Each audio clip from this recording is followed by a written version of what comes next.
canal Futebolaço, eu sou o Dieguinho. Bom, galera, tá entrando no ar a nossa primeira edição deste domingão, como sempre aí, com bastante assunto pra gente conversar e discutir. Antes disso, ó, dedo no like no começo do vídeo que já me ajuda bastante. Se forem novos aqui no canal, já se inscrevam, ativem o sininho das notificações e sigam minha conta pessoal lá no Instagram. Inclusive, eu fiz uns stories ontem no final da noite, comentando um trecho da entrevista do Havertz, meia que joga no Chelsea, passou por alguns problemas com relação com imprensa, torcida, enfim, eu fiz uma trend bem completinha, bem longa, discorrendo algumas coisas da minha visão do que eu acho sobre a relação de público, jogador de futebol, imprensa, torcida, enfim, eu acho que vale a pena a reflexão. Ficou um pouquinho longo lá esse vídeo que eu quero discutir outras coisas, mas assistam e deem uma olhada lá, que eu acho que vai ajudar bastante vocês talvez a pelo menos refletir, tá? E é muito interessante a entrevista que o Havertz dá sobre o tema. E eu vou até usar um trechinho da entrevista dele já para a gente discutir alguns assuntos aqui. Mas antes, te lembrar que chegamos aí aos finais dos estaduais. O Campeonato Brasileiro começa sem ser esse sábado da semana que vem a outra, e as finais estaduais rolam agora. Hoje tem final do Paulistão, Água Santa e Palmeiras, tem Bahia e Jacuipense lá pelo Baiano, e o Botafogo vai jogar o jogo da final da Taça Rio contra o Audax. Se você quiser fazer sua pós-esportiva, se cadastra lá na 1xBet. O link aqui, ó, no primeiro comentário fixado do vídeo. Clica lá e se cadastra, e seu cardápio é muito variado. Além das finais dos estaduais que eu citei para vocês, tem inglês rolando, alemão, português e por aí vai. Só escolher o jogo que você quer apostar e ir lá se divertir. 1xBet, parceira do canal Futebolaço. Link aqui, ó, no primeiro comentário fixado do vídeo. Bom, galera, dito isso, eu gostaria de discutir com vocês algumas coisas. O jogo contra o Atlético no último sexta-feira, desculpa, ele serviu para escancarar aquilo que a gente já tem convicção desde lá do Campeonato Brasileiro. O Vasco tem um problema hoje importante dentro do seu time que muitas das vezes atrapalha o funcionamento do restante das peças. Falta alguém nesse meio de campo do Vasco para construir mais as jogadas, conseguir colocar o atacante em uma condição melhor de finalizar, ou os próprios pontas. Falta ao Vasco também jogadores de beirada mais decisivos, né, que resolvam o jogo no terço final do campo. E eu vou pegar alguns exemplos aqui do final de semana. Ontem eu assisti a final do Campeonato Mineiro entre Atlético Mineiro e América Mineiro. Eu acho que é um jogo perfeito para a gente poder discutir isso aqui. O Atlético Mineiro não fez um bom jogo contra o América Mineiro. Se você olha o placar de 3-2, foi extremamente mentiroso. Mas o Atlético Mineiro tem algo similar com o Flamengo. E aí eu posso usar a final do Fla-Flu de ontem para falar também sobre, e também o jogo entre Vasco e Flamengo, principalmente o último, que nós perdemos por 3-1.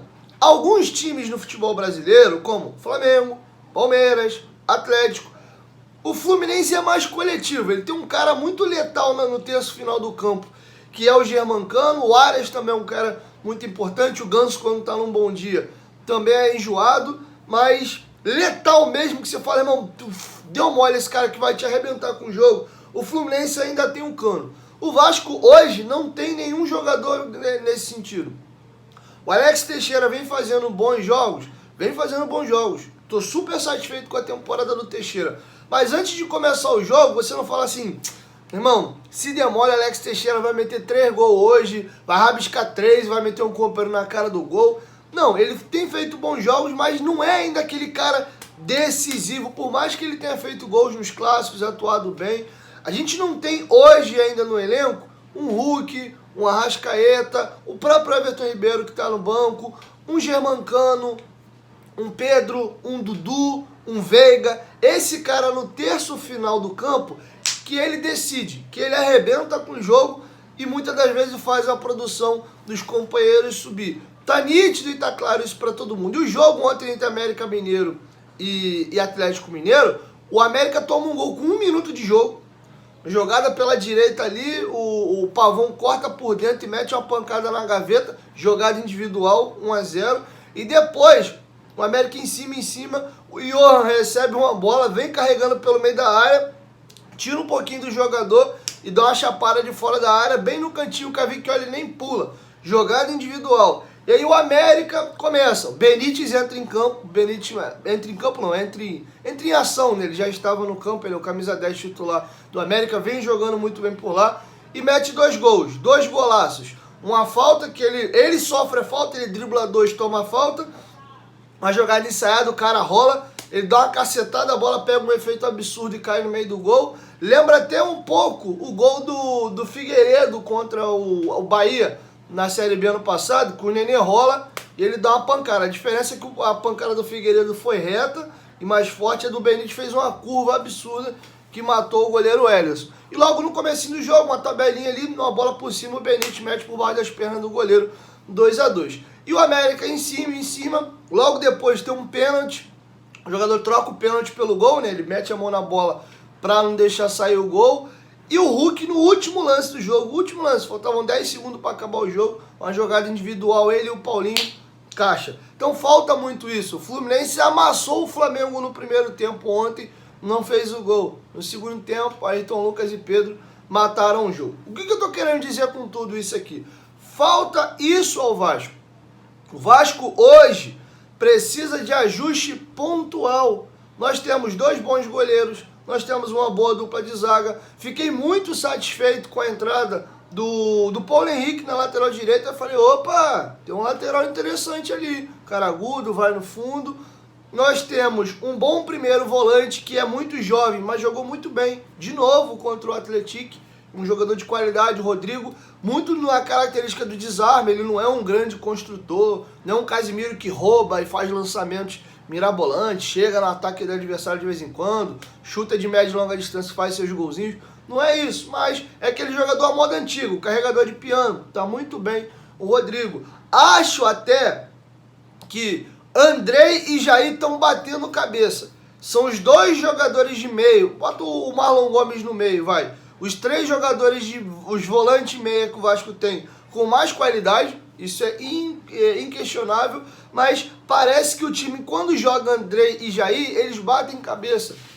Alguma coisa ali engasga, alguma coisa ali não bate muito bem. Tanto quando o Jair saiu, o time deu uma melhoradinha com Rodrigo, Andrei e Marlon Gomes. E, enfim, o Barbieri voltou a botar o Marlon Gomes para jogar de 10. Ele jogou de 10, Figueiredo na esquerda, Orelhano na direita. Então, o que eu quero dizer com tudo isso? O Vasco fez o Vasco montou um bom time até aqui. Tá faltando justamente o reforço pontual.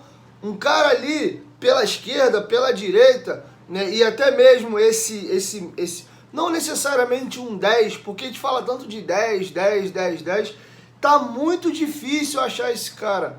Muitos clubes gigantes europeus não têm. O Real Madrid joga com 3 volantes. Modric, Casimiro e Kroos. O Casimiro saiu, tá jogando o Camavinga. Quando não joga o Camavinga, joga o Tchouaméni. Então você vê, o próprio Liverpool também foi campeão de Champions jogando ali com Fernandinho. Ai, meu Deus do céu. Fernandinho, Keita, quando não era o Keita, era o... Nossa, deu um branco aqui. O inglês lá, que é capitão da seleção da Inglaterra, meu Deus do céu.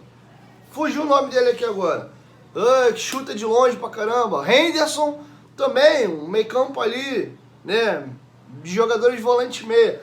Então, você pode achar o 10, né? Um Rafael Veiga, pode achar um Everton Ribeiro, um Arrascaeta. Né? Se você olhar, alguns times estão tentando trazer jogadores de mais idade, né? Com essa característica para poder jogar. O Inter ressuscitou o Alan Patrick, né? Trouxe ano passado para fazer essa função. O jogador que jogou no Flamengo em 2013.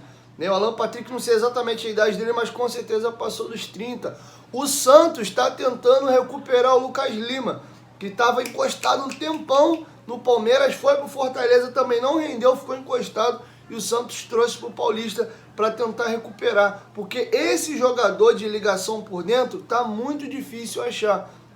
Tem jogadores com outras características que às vezes te complementam. Por exemplo, o Patrick, que estava no São Paulo e foi para o Atlético Mineiro. Ele é um volante meia, mas é um cara mais agudo, é um cara que faz mais gol, consegue dar mais passe. Não é aquele meia clássico, tipo Ganso, né? O próprio Scarpinha, que foi pro Nottingham Forest da Inglaterra. Então, o que eu tô querendo dizer com tudo isso aqui? O Vasco montou uma base de time já, temos um esqueleto e faltam reforços pontuais. Seria muito importante o Vasco contratar esse jogador para ajudar a gente, para fazer a diferença no meio-campo. Porém, dentro do planejamento que foi feito para a temporada até aqui, o Vasco acreditava que com esse time ia dar para ir tranquilamente até a janela de 1º de julho. Sendo que a gente está vendo que está faltando alguma coisa nesse meio de campo. Sendo que olha qual é o problema agora. A janela para a Europa fecha segunda-feira.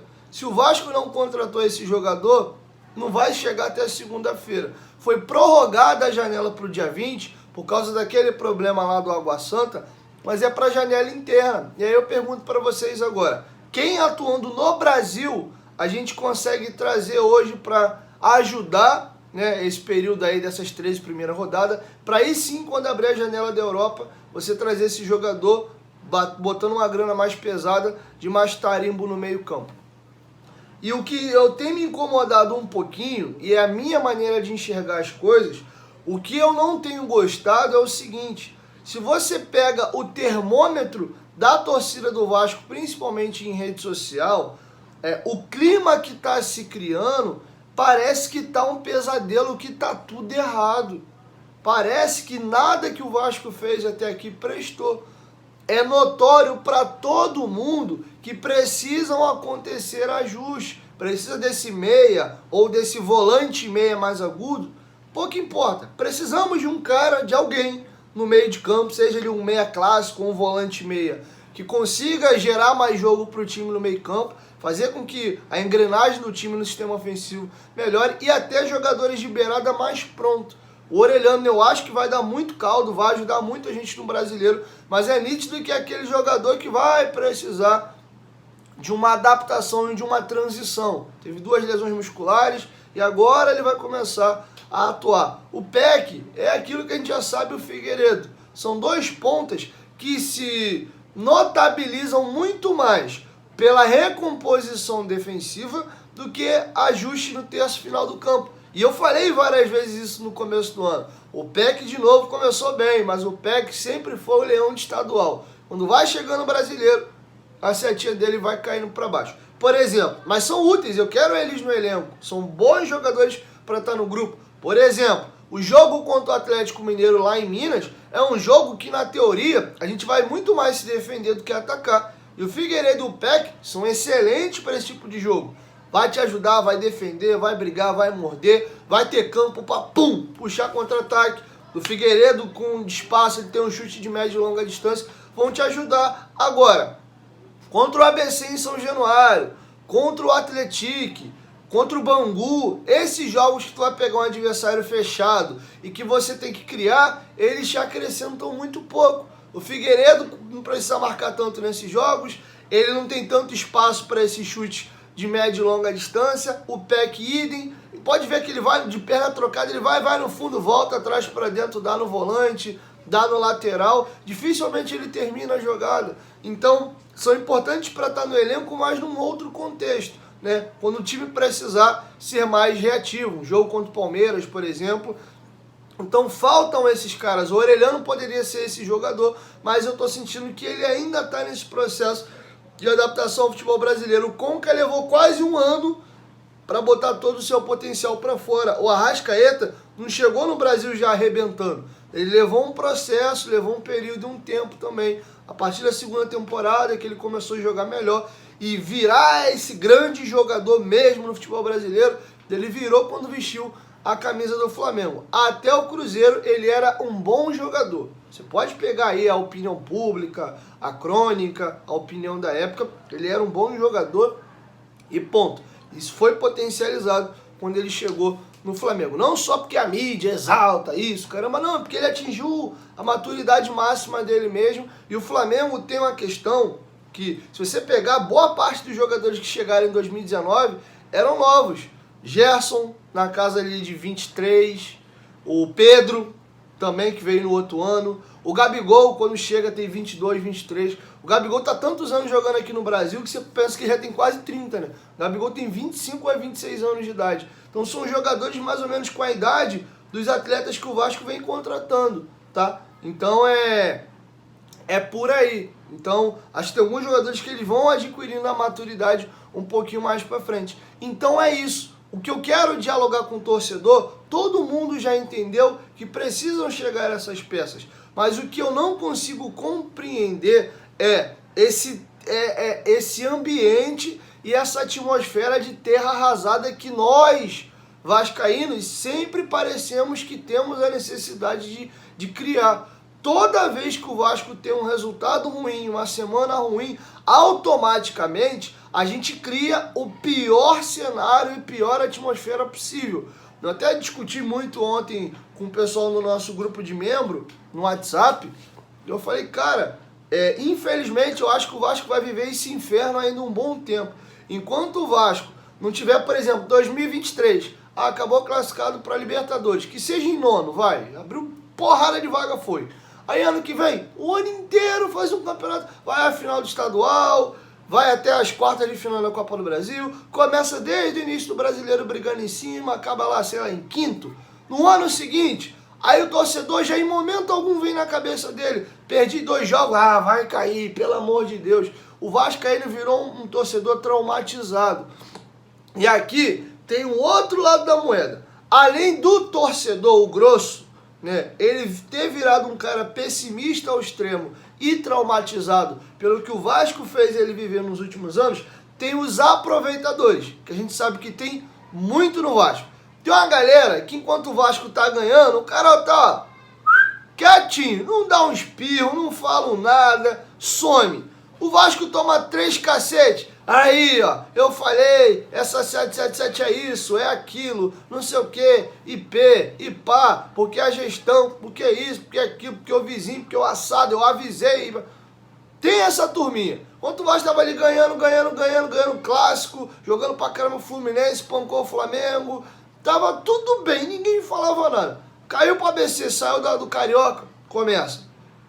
A turma do Apocalipse. Então eu acho que a gente, de novo, é difícil, mas eu acho que nós temos que ajudar nesse ambiente também. Todo mundo tá vendo que as coisas estão acontecendo, sendo que também não vai acontecer tudo em 3 meses, não vai. O que poderia ter acontecido até aqui, mas estou presumindo eu que é por orçamento, era ter chego já ao tal do 10.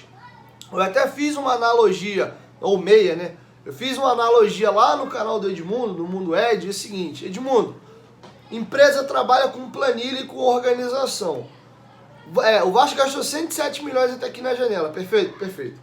Vamos entender que é o seguinte, só tinham 107 milhões para gastar até junho, até o final da primeira janela. É isso que tem, não tem mais dinheiro. Vai entrar uma outra grana no segundo semestre. A partir de julho, pima, vai descarregar mais uma grana para contratar de novo. Você sabe que só tem aquilo para gastar. O que você prefere? Você vai comprar o Gerson, que o Flamengo pagou 84 milhões de reais nele, e aí vai te sobrar, tô dando um exemplo só para vocês entenderem, e aí vai te sobrar só mais 23 milhões de reais para você montar todo o restante do seu time. Com 23 milhões, você consegue trazer 11, 12, 13 jogadores que foi o que o Vasco trouxe? Não. Tu vai trazer um super meia, um cara diferente do meio pra frente, mas vai estar todo o resto do time capenga. O Vasco fez o quê? O contrário. O Vasco contratou 2 zagueiros, 2 laterais, um goleiro, comprando todo mundo. Comprou o Piton, o Puma, o Capasso, o Léo e o Ivan, e ainda trouxe o Ivan para brigar ali com o Léo. E aí, do meio para frente, foi investido numa peça pesado que foi o Orelhano e o Pedro Raul. Vieram 2 reforços, o centroavante e o ponta, acreditando que iria se recuperar o Alex Teixeira, fato que aconteceu, que o Pedro Raul ia entregar os gols que ele estava entregando no Goiás e que o Orelhano seria esse cara diferente da ponta. Estaria faltando ainda esse cara por dentro. Mas você tendo atletas como Não vou nem contar o Andrei, que o Andrei foi e voltou. Mas tendo atletas como Marlon Gomes e Jair dentro do seu elenco, você conseguiria ter essa qualidade para construir. Eu acho que a ideia foi muito boa, mas nem tudo que a gente planeja, na prática, acontece. O Orelhano teve esses problemas físicos, não conseguiu até aqui jogar com regularidade.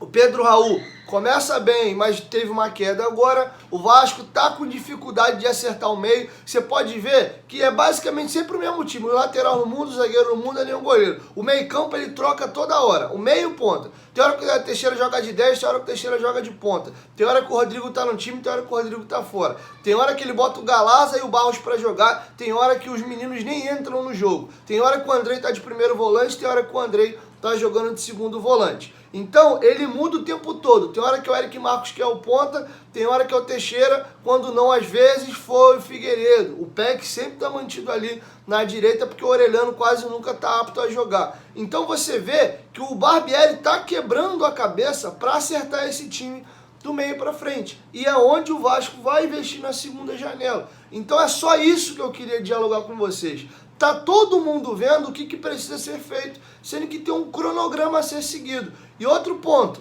abriu a janela agora até o dia 20 no Brasil. Aí pergunto eu agora, não é uma afirmação, não, é só uma pergunta. Será que tem algum atleta no Brasil que os clubes vão liberar? Que o Veiga não vai liberar, o Arrascaeta, o Everton Ribeiro não vão sair dos clubes deles. Será que tem algum jogador atuando no Brasil que você consiga trazer para estar no grupo e também não seja dinheiro jogado fora? Porque você fala assim, cara, trouxe esse cara aí para 10 rodadas, mas vai vir a janela de julho, tem que contratar outro no lugar dele. Gastou dinheiro à toa. Então tem esse cara que você tenha certeza que você vai trazer agora, atuando no Brasil, que ele vai te resolver esse problema do meio para frente, e você não vai gastar dinheiro à toa para ter que de novo em julho só ficar com esse cara rolando dentro do elenco. Então eu acho que essas são as observações e a forma como a gente tem que pensar. Eu não tiro do torcedor de forma alguma, até também porque eu sou, essa coisa de colocar para fora, extravasar, xingar, colocar sua irritação. Eu só acho perigoso a gente criar esse ambiente no Vasco de caça às bruxas toda hora, como se tivesse tudo errado, e não tá. O Vasco não tem um time pronto, e ninguém prometeu que em 3 meses estaria pronto, sendo que a atmosfera que está sendo criada hoje nas redes sociais, nos grupos de WhatsApp e muitas das vezes nos comunicadores de quem fala de Vasco, é que parece que está tudo um caos, e de fato não está. Tem ajustes que precisam acontecer. Percebem que quando o Vasco pega um time mais forte, um time que vai atacar ele, que às vezes é até melhor que ele tecnicamente, o Vasco joga melhor? É por isso. Porque o Vasco muitas das vezes contra Flamengo, Fluminense, ele é atacado. E aí ele tem espaço para contra-atacar. Ele tem jogadores no elenco que encaixam com esse tipo de jogo.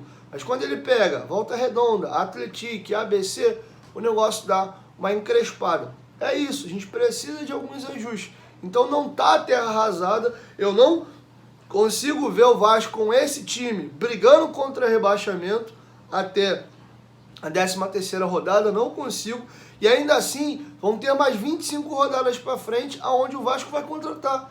Então não consigo enxergar esse apocalipse que estão criando de que com esse time vai ser rebaixado. Primeiro, que esse time não é time para ser rebaixado. Segundo, que não é esse time que vai jogar o brasileiro todo. O que pode acontecer é, nas 13 primeiras rodadas, o Vasco ficar ali na água de salsicha. 9º, 10º, 12º, 13º, 18º, 9º, 7º, 10º, ficar ali boiando. Onde o torcedor já queria estar desde o início do ano brigando entre 4º, 3º, 5º, 6º, 7º, ficando ali. Que do jeito que tá, não vai. A não ser que aconteça muita coisa certinha. Por exemplo, a tabela da gente começo de campeonato é muito pesada, mas talvez é aí que o Vasco vai jogar bem. O Galo vai vir para cima, o Palmeiras vai vir para cima, tem um clássico com o Fluminense, tem um jogo em casa com o Bahia. Talvez aí o Vasco acerte. Aí depois vem uma sequência Goiás, Curitiba, aí o Vasco se enrosque nesses jogos, em tese, menos difíceis, né? Porque jogo fácil no brasileiro hoje eu acho que não tem. Então é isso que eu queria conversar e dialogar com vocês. E encerro aqui pedindo para quem chegou até aqui, vai lá na minha conta pessoal do Instagram, dá uma olhadinha na sequência de story que eu fiz e eu finalizo com os trechos da entrevista do Caio Havertz. Vê como é importante a atmosfera que o torcedor cria dentro do grupo, na cabeça do jogador, principalmente com esses xingamentos em rede social. Eu fiz inclusive alguns stories sobre o Pedro Raul, dei a minha opinião lá e convido vocês à reflexão. Beleza? Então é isso, galera. Muitas das vezes eu pareço ser o chatão, o cara que sempre é o da turma do deixa disso, veja bem, não é assim. Para alguns, infelizmente, a gente tem essa cultura imbecil no Brasil de que se você não é o cara do 8 ou 80, de que joga tudo lá em cima quando tá tudo muito bem, ou que não é o cara que demoniza também quando as coisas não vão bem, se tu é meio termo, tu é o passador de pano, tu é o vendido, tu é o isentão, tem eleição, eu não apoio nenhum nem outro, tu tá em cima do muro, parece que é obrigação, tu tá sempre nos polos opostos, né? Ódio, amor, trevas, luz, né? Água, fogo. Se tu é pedra, não presta, só presta a água e o fogo. O cara que é pedra não presta. Eu sou sempre esse cara do meio, sempre sou. E até durante a minha explanação lá eu falei, cara, eu tive nas três pontas. Hoje eu trabalho com comunicação, eu não deixei de ser torcedor, eu vou ser até o dia de eu morrer. E eu fui atleta também, cara. Até meus 19 anos de idade eu jogava, né, profissionalmente não, porque eu não profissionalizei, mas eu fiz mirim, infantil, juniores, eu fiz base, joguei futsal, joguei campo, então eu entendo também a cabeça do atleta, bastidor de clube, eu sei como é que funciona a cabeça dos três, de quem comunica, que muitas das vezes prefere fazer o trabalho fácil, que é falar aquilo que o público quer ouvir, para tirar o rabo dele da reta, porque quando você fala aquilo que o público não quer ouvir, é o teu que vai para lona. Entendo o torcedor, porque quando o resultado não vem a gente fica puto, e entendo o atleta que tá ali, principalmente na era da rede social, recebendo xingamento. Tu imagina o que o Pedro Raul não tá ouvindo nas redes sociais dele. É por isso que muita gente fecha comentário, proíbe marcação. Já viu que às vezes você quer marcar o arroba de alguém e não permite? É para maximizar para evitar o máximo de que mensagens negativas como essa cheguem. O Pedro Raul detesta dar entrevista. A Sara Borborema, que é assessora do Vasco, para levar ele para a zona mista, para falar com a gente depois do jogo, é um parto. Ele não gosta de falar com a imprensa, ele é na deles. E você percebe, e eu falei isso lá no meu story, não é normal o Pedro Raul tá dando soco no chão num jogo contra o Atlético, um amistoso, cara, um jogo que não valia nada. Mas é visível que ele não tá bem, ele tá nessa angústia já desde lá da Florida Tour. Passou 2 jogos amistosos e ele já tava falando de ansiedade de marcar o primeiro gol com a camisa do Vasco. Caraca, eram 2 amistosos. Então ele tá com essa pilha, eu acho que ele precisa de um cuidado, de um carinho nesse sentido. Ele é bom jogador, cara, muito bom jogador, sabe fazer gol, faz um bom pivô, segura a bola, devolve, não é aquele cara cabeçudo que só empurra a bola para dentro do gol.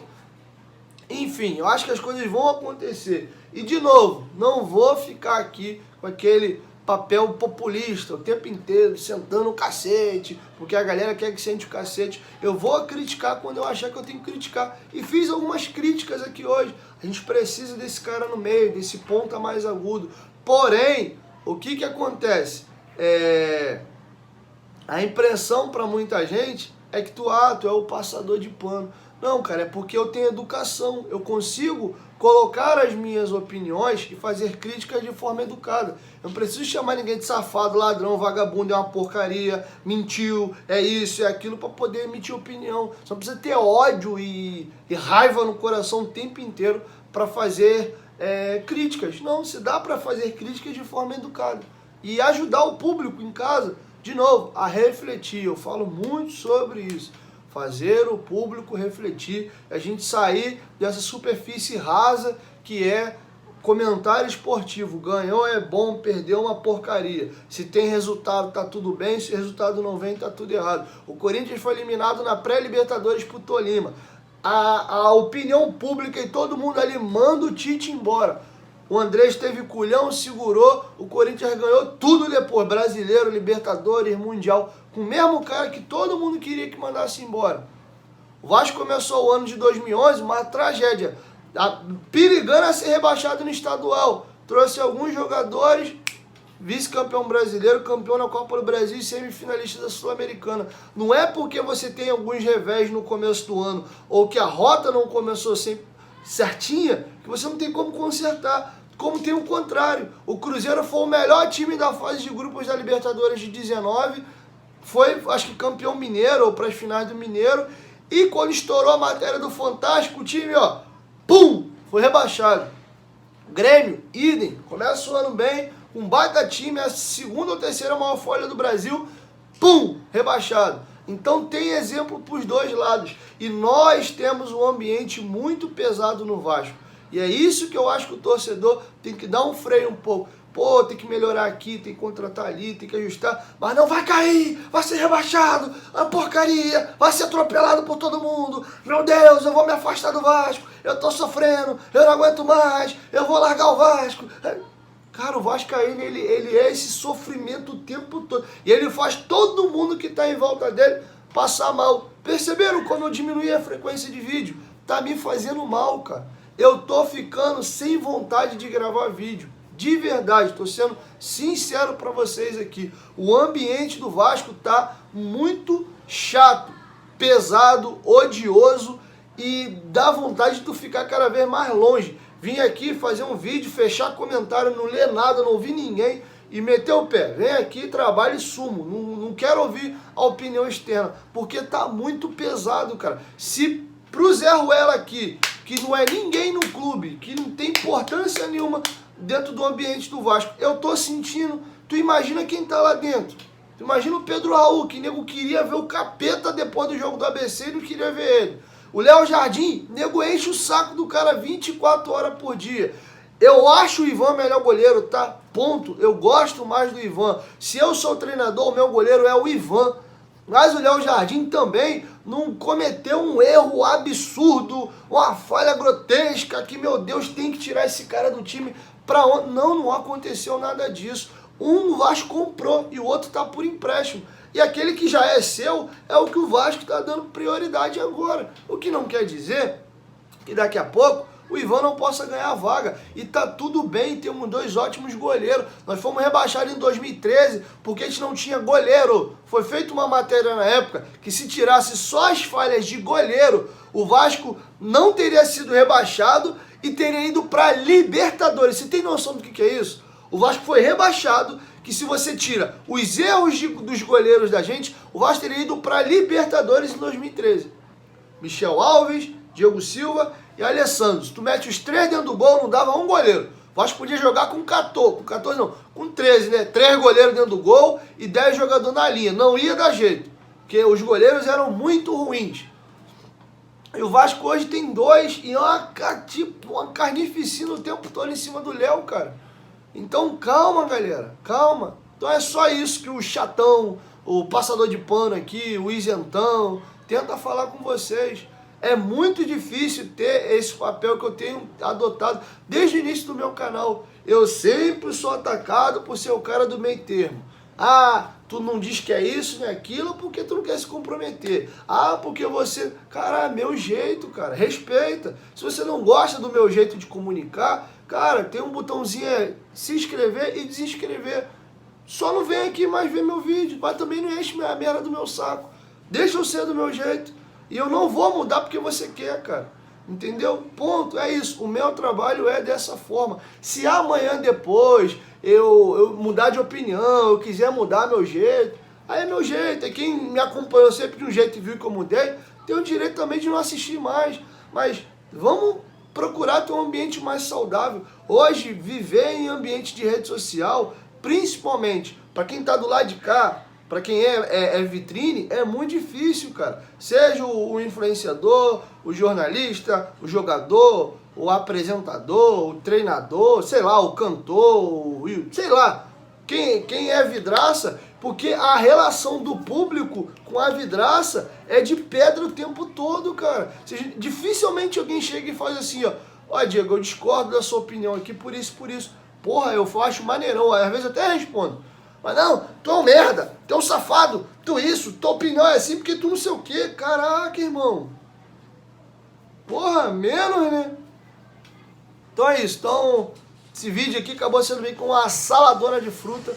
Falei sobre bastante ponto aqui. Não vamos criar essa atmosfera de terra arrasada, porque não tá tudo errado. Tem ajuste para fazer? Tem, mas não tá esse inferno todo como tem muita gente pintando aí, tá bom? Tamo junto e ó, 1xBet, logo mais aí tem finais de estaduais, vocês podem apostar lá, beleza? Mais tarde eu volto aí com a nossa segunda edição.